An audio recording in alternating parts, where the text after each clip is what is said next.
بسم الله الرحمن الرحيم ألف لام را كتاب أحكمت آياته ثم فسرت من لدن حكيم خبير الله تعبدوا إلا الله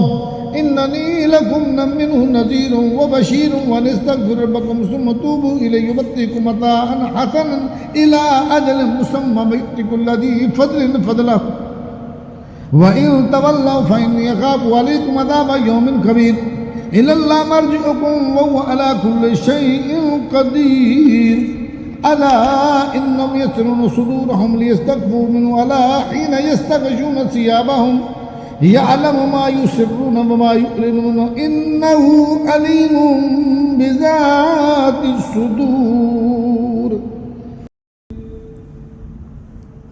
وما من دابة في الأرض إلا على الله رزقها ويعلم مستقرها ومستودعها كل في كتاب مبين وهو الذي خلق السماوات والأرض في 6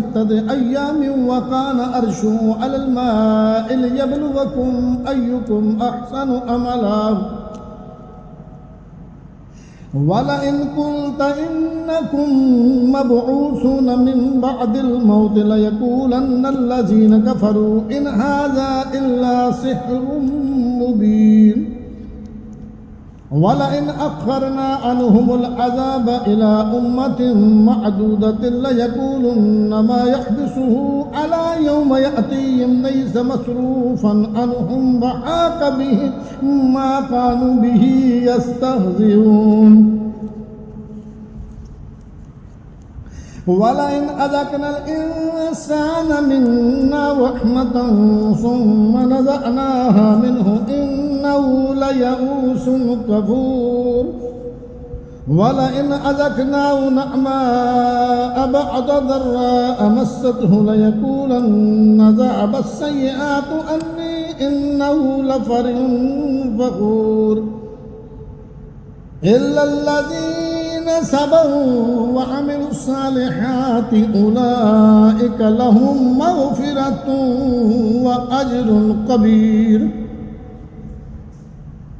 فلعلك تارك بعد ما يوحى إليك وضائق به صدرك أن يقولوا لولا أنزل عليه كنز أو جاء معه ملك إنما أنت نذير والله على كل شيء وكيل أم يقولون افتراه قل فأتوا بأشر صور مثله مفتريات وادعوا من استطعتم من دون الله إن كنتم صادقين فإن لم يستجيبوا لكم فاعلموا أنما أنزل بعلم الله وأن لا إله إلا هو فهل أنتم مسلمون من كان يريد الحياة الدنيا وزينتها نوفي إليهم أعمالهم فيها وهم فيها لا يبخسون أولئك الذين ليس لهم في الآخرة إلا النار وحبط ما صنعوا فيها وباطل ما كانوا يعملون أفمن كان على بينة من ربه ويتلوه شاهد منه ومن قبله كتاب موسى إماما ورحمة أولئك يؤمنون به ومن يكفر به من الأحزاب فالنار موعده فلا تك في مرية منه إنه لحق من ربك ولكن أكثر الناس لا يؤمنون ومن أظلم ممن افترى على الله كذبا أولئك يعرضون على ربهم ويقول الأشهاد هؤلاء الذين كذبوا على ربهم ألا لعنة الله على الظالمين الذين يصدون عن سبيل الله ويبغونها عوجا وهم بالآخرة هم كافرون أولئك لم يكونوا معجزين في الأرض وما كان لهم من دون الله من أولياء يضاعف لهم العذاب ما كانوا يستطيعون السمع وما كانوا يبصرون أولئك الذين خسروا أنفسهم وضل عنهم ما كانوا يفترون لا جرم أنهم في الآخرة هم الأخسرون إن الذين آمنوا وعملوا الصالحات وأخبطوا إلى ربهم أولئك أصحاب الجنة هم فيها خالدون مثل الفريقين كالأعمى والأصم والبصير والسميع هل يستويان مثلا أفلا تذكرون ولقد أرسلنا نوحا إلى قومه إني لكم نذير مبين ألا تعبدوا إلا الله إني أخاف عليكم عذاب يوم أليم فقال الملأ الذين كفروا من قومه ما نراك إلا بشرا مثلنا وما نراك اتبعك إلا الذين هم أراذلنا بادي الرأي وما نرى لكم علينا من فضل بل نظنكم كاذبين قال يا قوم أرأيتم إن كنت على بينة من ربي وآتاني رحمة من عنده فأميت عليكم أنلزمكموها وأنتم لها كارهون ويا قوم لا أسألكم عليه مالا إن أجري إلا على الله وما أنا بطارد الذين آمنوا إنهم ملاقو ربهم ولكن يراكم قوما تجهلون ويا قوم من ينصرني من الله إن طردتهم أفلا تذكرون ولا أقول لكم إني خزائن الله ولا أعلم الغيب ولا أقول إني ملك ولا أقول الذين تزدري أعينكم لن يؤتيهم الله خيرا الله أعلم بما في أنفسهم إني إذا لمن الظالمين قالوا يا نوح قد جادلتنا فأكثرت جدالنا فأتنا بما تعدنا إن كنت من الصادقين قال إنما يأتيكم به الله إن شاء وما أنتم بمعجزين ولا ينفعكم نصحي إن أردت أن أنصح لكم إن كان الله يريد أن يغويكم هو ربكم وإليه ترجعون أم يقولون افترى قل إن افتريته فعلي إجرامي وأنا بريء مما تجرمون وأوحي إلى نوح أنه لن يؤمن من قومك إلا من قد آمن فلا تبتئس بما كانوا يفعلون واصنع الفلك بأعيننا ووحينا ولا تخاطبني في الذين ظلموا إنهم مغرقون ويصنع الفلك وكلما مر عليه ملأ من قومه سخروا منه قال إن تسخروا منا فإننا نسخر منكم كما تسخرون فسوف تعلمون من يأتي عذاب يخزي ويحل عليه عذاب مقيم حتى إذا جاء أمرنا وفارت النور قل نحمل فيها من كل زوجين اثنين وأهلك إلا من سبق عليه القول ومن آمن معه إلا قليل وقال اركبوا فيها بسم الله مجريها ومرساها إن ربي لغفور رحيم وهي تجري بهم في موج كالجبال ونادى نوح ابنه وكان في معزل يا بني اركب معنا ولا تكن مع الكافرين قال سآوي إلى جبل يعصمني من الماء قال لا عاصم اليوم من أمر الله إلا من رحم وحال بينهما الموج فكان من المغرقين وقيل يا أرض ابلعي ماءك ويا سماء أقلعي وغيض الماء وقضي الأمر واستوت على الجودي وقيل بعدا للقوم الظالمين ونادى نوح ربه فقال رب إن ابني من أهلي وإن وعدك الحق وأنت أحكم الحاكمين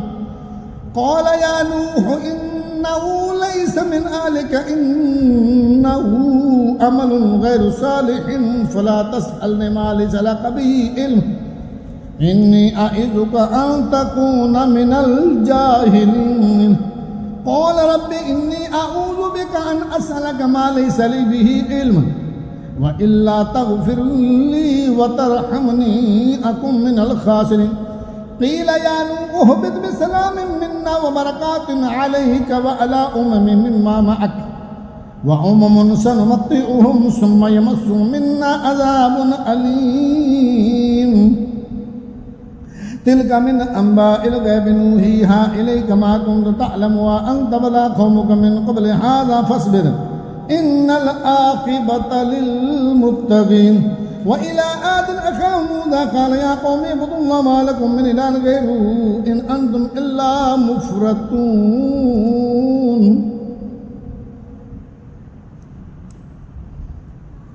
إن أنتم إلا مفترون يا قوم لا أسألكم عليه أجرا إن أجري إلا على الذي فطرني فلا تعقلون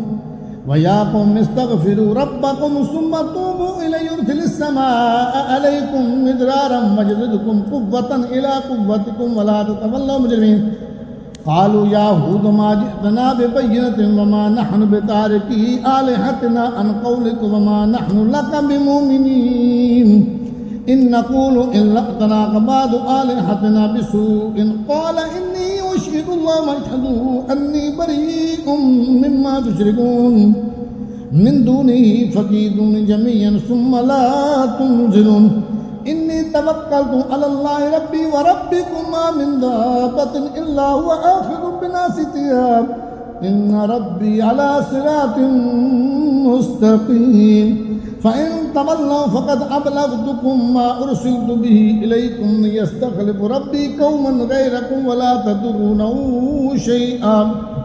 إن ربي على كل شيء حفيظ ولما جاء أمرنا نجينا هودا والذين آمنوا معه برحمة منا ونجيناهم من عذاب غليظ وتلك عاد جحدوا بآيات ربهم وعصوا رسله واتبعوا أمر كل جبار عنيد وأتبعوا في هذه الدنيا لعنة ويوم القيامة ألا إن عادا كفروا ربهم ألا بعدا لعاد قوم هود وإلى ثمود أخاهم صالحا قال يا قوم اعبدوا الله ما لكم من إله غيره هو أنشأكم من الأرض واستعمركم فيها فاستغفروه ثم توبوا إليه إن ربي كريم مجيب قالوا يا صالح قد كنت فينا مرجوا قبل هذا تنهانا أن نعبد ما يعبد آباؤنا وإننا لفي شك مما تدعونا إليه مريب قال يا قوم أرأيتم إن كنت على بينة من ربي وآتاني منه رحمة فمن ينصرني من الله إن عصيته فما تزيدني غير تقصير ويا قوم هذه ناقة الله لكم آية فذروها تأكل في أرض الله ولا تمسوها بسوء فيأخذكم عذاب قريب فأقروا فقال تمتعوا في داركم 3 أيام ذلك وعد غير مكذوب فلما جاء أمرنا نجينا صالحا والذين آمنوا معه برحمة منا ومن خزي يومئذ إن ربك هو القوي العزيز وأخذ الذين ظلموا الصيحة فاصبحوا في ديار جاثمين كأن لم يغنوا فيها ألا إن ثمود كفروا ربهم ولا بعدا لثمود ولقد جاءت رسلنا إبراهيم بالبشرى قالوا سلاما قال سلام فما لبث أن جاء بعجل حنيذ فلما رأى أيديهم لا تصل إليهم نكرهم وأوجس منهم خيفة قالوا لا تخف إنا أرسلنا إلى قوم لوط وامرأته قائمة فضحكت فبشرناها بإسحاق ومن وراء إسحاق يعقوب قالت يا ويلتى أألد أنا وأنا عجوز وهذا بعلي شيخا إن هذا لشيء عجيب قالوا أتعجبين من أمر الله رحمة الله وبركاته عليكم أهل البيت إنه حميد مجيد فلما ذهب عن إبراهيم الروع وجاءته البشرى ويجادلنا في قوم لوط إن إبراهيم لحليم أواه منيب يا إبراهيم أعرض عن هذا إنه قد جاء أمر ربك وإنهم آتيهم عذاب غير مردود ولما جاءت رسلنا لوطا سيء بهم وضاق بهم ذرعا وقال هذا يوم عسيب وجاءه قومه يهرعون إليه من قبل كانوا يعملون السيئات قال يا قوم هؤلاء بناتي هن أطهر لكم فاتقوا الله ولا تخزون في ضيفي ليس منكم رجل رشيد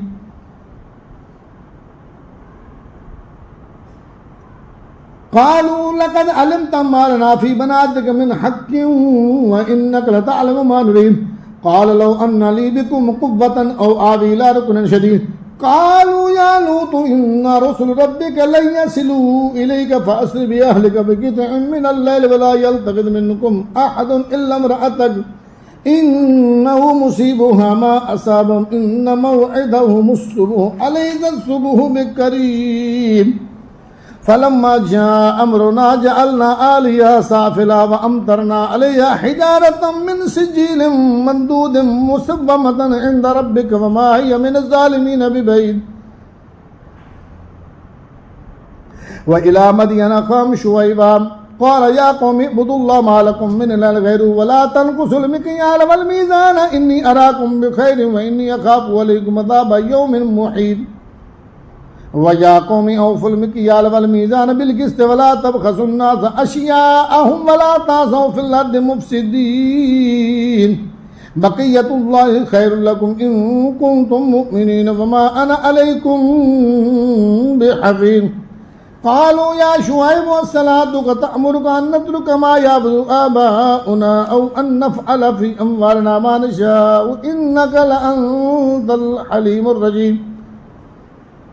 قال يا قوم أرأيتم إن كنت على بينة من ربي ورزقني منه رزقا حسنا وما أريد أن أخالفكم إلى ما أنهاكم عنه إن أريد إلا الإسلام ما استطعت وما توفيقي إلا بالله عليه توكلت وإليه أنيب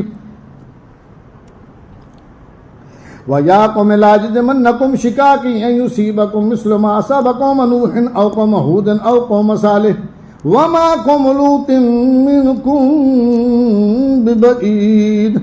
واستغفروا ربكم ثم توبوا إليه إن ربي رحيم ودود قالوا يا شعيب ما نفقه كثيرا مما تقول وإنا لنراك فينا ضعيفا ولولا رحمتك لرجمناك وما أنت علينا بعزيز قال يا قوم أرهطي أعز عليكم من الله واستخذوا واتخذتموه وراءكم ذريا إن ربي بما تعملون محيط ويا قوم اعملوا على مكانتكم إني عامل سوف تعلمون من يأتي عذاب يخزي ومن هو كاذب وارتقبوا إني معكم رقيب ولما جاء أمرنا نجينا شعيبا والذين آمنوا معه برحمة منا وأخذت الذين ظلموا سيئة وغضبوا في ديارهم جاثمين كأن لم يكونوا فيها لا بعدا لمدين كما بعد الثمود ولقد أرسلنا موسى بآياتنا وسلطان مبين إلى فرعون وملئه فاتبعوا أمر فرعون وما أمر فرعون برشيد يقدم قوم يوم القيامة فوردهم النار وبئس الورد المورود وأتبعوا في هذه الأرض يوم القيامة بئس الرفد المرفود ذلك من أنباء القرى نقصه عليك منها قائم وحسيد وما ظلمناهم ولكن ظلموا أنفسهم فما أغنت عنهم آلهتهم التي يدعون من دون الله من شيء لما جاء أمر ربك وما زادوهم غير تتبيب وكذلك أخذ ربك إذا أخذ القرى وهي ظالمة إن أخذه أليم شديد إن في ذلك لآية لمن خاف عذاب الآخرة ذلك يوم مجموع له الناس وذلك يوم مشهود وما نؤخره إلى أجل معدود يوم يأتي لا تكلم نفس إلا بإذنه فمنهم شقي وسعيد فأما الذين شكوا ففي النار لهم فيها زفير وشهيق خالدين فيها ما دامت السماوات والأرض إلا ما شاء ربك إن ربك فعال لما يريد وأما الذين سعدوا ففي الجنة خالدين فيها ما دامت السماوات والأرض إلا ما شاء ربك عطاء غير مجزوز فلا تكن في مرية مما يعبد هؤلاء ما يعبدون إلا كما يعبد آباؤهم من قبل وإنا لموفوهم نصيبهم غير منقوص ولقد آتينا موسى الكتاب فاختلف فيه ولولا كلمة سبقت من ربك لقضي بينهم وإنهم لفي شك منه مريب وإن كل لما ليوفينهم ربك أعمالهم إنه بما يعملون خبير فاستقم كما أمرت ومن تاب معك ولا تطغوا إنه بما تعملون بصير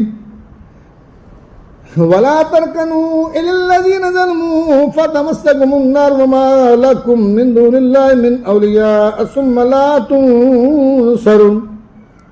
وأقم الصلاة طرفي النهار وزلفا من الليل إن الحسنات يذهبن السيئات ذلك ذكرى للذاكرين واصبر فإن الله لا يضيع أجر المحسنين فلولا كان من القرون من قبلكم أولو بقية ينحون الفساد في الأرض إلا قليلا ممن أنجينا منهم واتبع الذين ظلموا ما أترفوا فيه وكانوا مجرمين